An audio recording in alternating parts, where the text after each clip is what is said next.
Difference है। यक्षिणी बहुत ताकतवर एनर्जी होती है और बहुत ज़्यादा विस्फोट से आती है, और वो बहुत हद तक आपको बिगाड़ सकती है, खराब से खराब सिचुएशन पैदा कर सकती है, अपनी बात मनवाने के लिए किसी भी हद तक जा सकती है, चाहे वो किसी को मारना हो।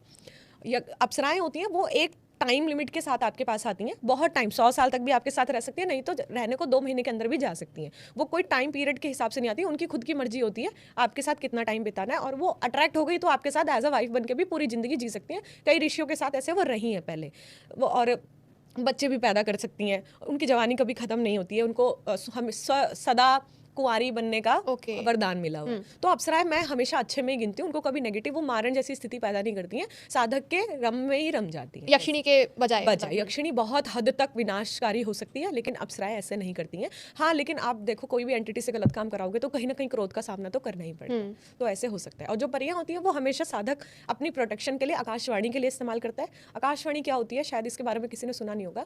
एक बार हम एक केस कर रहे थे, तो हमारी ना कुछ सिद्धियां किसी ने उठा ली थी, बहुत पहले हम किसी का केस कर रहे थे, तो वो कहीं और बीच में दिखाने चला गया था, जैसे मेरे पास करते करते कहीं और चला गया, शायद उसे आराम नहीं आ रहा होगा, तो होता है मन भटक जाता है, इंसान ही तो है, तो वो कहीं और चला गया ठीक कराने। तो जब बाद में देखा तो उसके पीछे हमने जो भी देवता प्रोटेक्शन के लिए लगाए थे उसने उठा के रख लिए।